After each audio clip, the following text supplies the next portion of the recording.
नमस्कार दोस्तों, लोकसभा चुनाव को देखते हुए हाल ही में फलोदी सट्टा बाजार का एक आंकड़ा सामने आया है, जिसमें हम बात करेंगे कि किस राज्य में कौन सी पार्टी को कितनी सीटें मिल रही है 2024 के लोकसभा चुनाव में। दोस्तों, आपको बता दें कि लोकसभा चुनाव की जो डेट की जो घोषणा है वो हो चुकी है। 7 चरणों में इस बार चुनाव होंगे। तो आज हम इस वीडियो में बात करेंगे कि किस राज्य में भाजपा पार्टी को कितनी सीट मिल रही है और इंडिया गठबंधन को कितनी सीट मिल रही है। 2024 में फलोदी सट्टा बाजार के हिसाब से कौन सी पार्टी है जो कि सरकार बना सकती है। दोस्तों, आपको बता दें कि टोटल 543 लोकसभा सीट हैं, जिसमें से 272 सीट जिस पार्टी को मिलेगी वो सरकार बनाएगी। तो दोस्तों, सबसे पहले हम बात करें पश्चिम बंगाल की, तो पश्चिम बंगाल में कुल 42 लोकसभा सीट हैं, जिसमें से भाजपा यानी एनडीए को 10 सीटें और इंडिया गठबंधन को 5 सीटें और अन्य पार्टियों को 27 सीटें मिलती हुई दिखाई दे रही हैं। दोस्तों, आपको बता दें कि इसमें 42 सीटों में से 10 सीटें भाजपा पार्टी को और इंडिया गठबंधन को 5 सीटें, 27 अन्य को इसलिए मिल रही हैं क्योंकि ममता बनर्जी ने गठबंधन के साथ में चुनाव लड़ने से मना कर दिया है, इसलिए 27 सीटें उनकी पार्टी को जा सकती हैं। अब बात करें बिहार की, तो बिहार में 40 लोकसभा सीट हैं, जिसमें से भाजपा के खाते में 16 और इंडिया गठबंधन के खाते में 24 सीट जाती हुई नज़र आ रही है। दोस्तों, बिहार में इंडिया गठबंधन को फ़ायदा होता हुआ नज़र आ रहा है। इस बार भाजपा पार्टी को बिहार में नुकसान हो सकता है। अब बात करें तमिलनाडु की, तो तमिलनाडु में 39 लोकसभा सीट हैं, जिसमें से भाजपा का यहाँ पर खाता खुलता हुआ नज़र नहीं आ रहा। यहाँ पर इंडिया गठबंधन को 34 सीटें और अन्य पार्टी को 5 सीटें मिलती हुई दिखाई दे रही है 2024 के लोकसभा चुनाव में तमिलनाडु राज्य से। अब बात करें दोस्तों केरल की, तो केरल में कुल 20 लोकसभा सीटें हैं, जो कि पूर्णतः इंडिया गठबंधन को जाती हुई नज़र आ रही हैं। यहाँ पर भी भाजपा पार्टी को भारी नुकसान हो सकता है। अब बात करें कर्नाटक की, तो कर्नाटक में कुल 28 लोकसभा सीट हैं, जिसमें से भाजपा के खाते में 10 और इंडिया गठबंधन के खाते में 18 सीटें जा सकती हैं 2024 के लोकसभा चुनाव में। अब अगली बात करें दोस्तों उत्तर प्रदेश की, तो उत्तर प्रदेश में कुल 80 लोकसभा सीट हैं, जिसमें से भाजपा के खाते में 44 और इंडिया गठबंधन के खाते में 34 और अन्य पार्टियों के खाते में 2 सीटें जा सकती हैं। दोस्तों, इस बार उत्तर प्रदेश में भी भाजपा पार्टी को नुकसान हो सकता है, क्योंकि यहाँ पे इंडिया गठबंधन को 34 सीट मिलेगी। अन्य पार्टियाँ बहुजन समाज पार्टी है, इसको 2 सीट मिल सकती हैं। अब बात करें दोस्तों महाराष्ट्र की, तो महाराष्ट्र में 48 लोकसभा सीट हैं, जिसमें से 21 भाजपा के खाते में, 26 इंडिया गठबंधन के खाते में और 1 सीट है जो कि अन्य पार्टियों के खाते में जा सकती है, जो कि वहाँ की क्षेत्रीय पार्टी है। अब बात करें दोस्तों उड़ीसा की, तो उड़ीसा में कुल 21 लोकसभा सीट हैं, जिसमें से 8 भाजपा के खाते में और 2 इंडिया गठबंधन के खाते में और 11 सीटें अन्य पार्टियों के खाते में जा सकती हैं।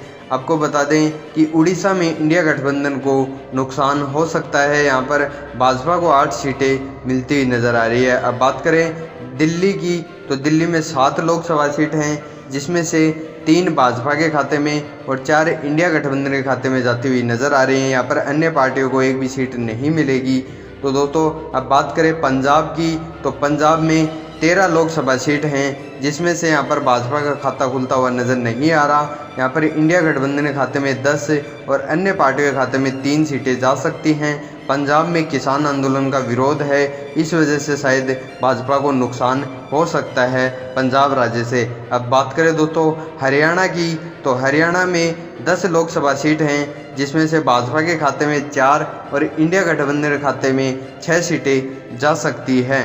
दोस्तों, हरियाणा में भी भाजपा को थोड़ा नुकसान हो सकता है, क्योंकि यहाँ पर हाल ही में मुख्यमंत्री चेंज हुए हैं, इसकी वजह से भी नुकसान हो सकता है। नए मुख्यमंत्री को यहाँ पर काफ़ी परेशानियों का सामना करना पड़ेगा 2024 के लोकसभा चुनाव में। अब बात करें आंध्र प्रदेश की, तो आंध्र प्रदेश में 25 लोकसभा सीट हैं, जिसमें से भाजपा के खाते में 3 और इंडिया गठबंधन के खाते में 2 सीटें जा सकती हैं। और जो अन्य पार्टियां आंध्र प्रदेश की, उन पार्टियों को 20 सीटें मिलती हुई नज़र आ रही हैं। अब बात करें अगली असम की, तो असम में दोस्तों 14 लोकसभा सीट हैं, जिसमें से 6 भाजपा के खाते में और इंडिया गठबंधन के खाते में 7 सीटें और अन्य पार्टियों के खाते में 1 सीट जाती हुई नजर आ रही है असम से 2024 के चुनाव में। अब बात करें छत्तीसगढ़ की, तो छत्तीसगढ़ में 11 लोकसभा सीट हैं, जिसमें से 8 भाजपा के खाते में और इंडिया गठबंधन के खाते में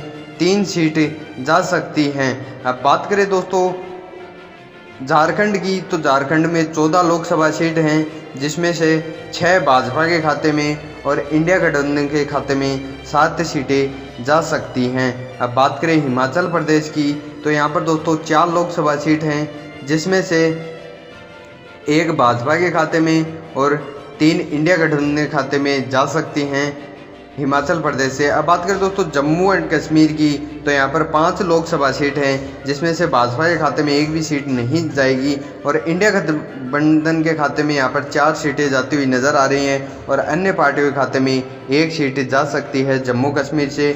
अब बात करें गोवा की, तो गोवा में भी 2 लोकसभा सीट हैं, जिसमें से भाजपा और इंडिया गठबंधन को दोनों को ही बराबर सीटें मिल सकती हैं, यानी गोवा से दोनों ही पार्टियों को 1-1 सीट मिलती हुई नज़र आ रही है। अब बात करें पूर्वोत्तर की अन्य राज्यों की, जो कि 11 लोकसभा सीट है, उनमें से 4 भाजपा के खाते में और 6 इंडिया गठबंधन के खाते में और 1 अन्य पार्टी के खाते में जा सकती है। अब बात करें केंद्र शासित प्रदेशों की, तो यहाँ पर 5 लोकसभा सीट हैं, जिसमें से भाजपा के खाते में 1 और इंडिया गठबंधन के खाते में 4 सीटें जा सकती हैं। बात करें दोस्तों राजस्थान की, तो राजस्थान में 25 लोकसभा सीटें हैं, जिसमें से भाजपा के खाते में 18 और इंडिया गठबंधन के खाते में 7 सीटें जा सकती हैं। इस पर आपको बता दें कि दोस्तों 2014 और 2019 के लोकसभा चुनाव में भाजपा पार्टी को यहाँ पर 25 में से 25 सीटें मिली थी दोनों ही चुनाव में, लेकिन इस बार भाजपा को राजस्थान में भी नुकसान हो सकता है। अब बात करें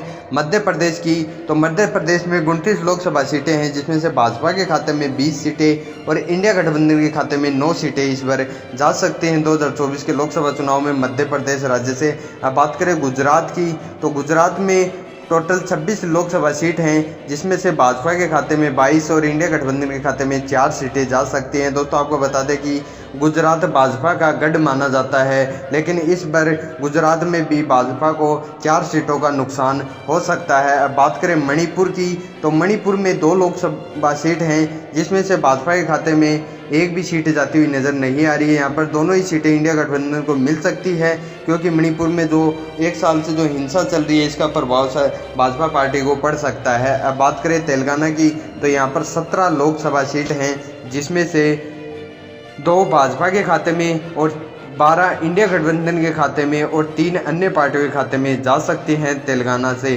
अब बात करें लद्दाख की, तो लद्दाख में 1 लोकसभा सीट है, जो कि भाजपा के खाते में जा सकती है। तो दोस्तों यह थी 543 लोकसभा सीटों के बारे में जानकारी, जिसमें से भाजपा के खाते में 215 और इंडिया गठबंधन के खाते में 254 और अन्य पार्टियों को यहाँ पर 74 सीट मिल सकती हैं फलौदी सट्टा बाजार के हिसाब से। अब देखना यह है कि दोस्तों ये चुनाव के समय पता चलेगा कि कौन सी पार्टी को और जो फलौदी सट्टा बाजार का जो आंकड़ा है वो कितना सही निकलता है। दोस्तों आप कमेंट करके ज़रूर बताएं कि आपके लोकसभा क्षेत्र में कौन सी पार्टी है जो इस बार 2024 के लोकसभा चुनाव में जीत दर्ज कर सकती है। दोस्तों ऐसी जानकारी पाने के लिए बने रहिए हमारे यूट्यूब चैनल के साथ, और चैनल को सब्सक्राइब नहीं किया है तो प्लीज़ सब्सक्राइब करें। धन्यवाद।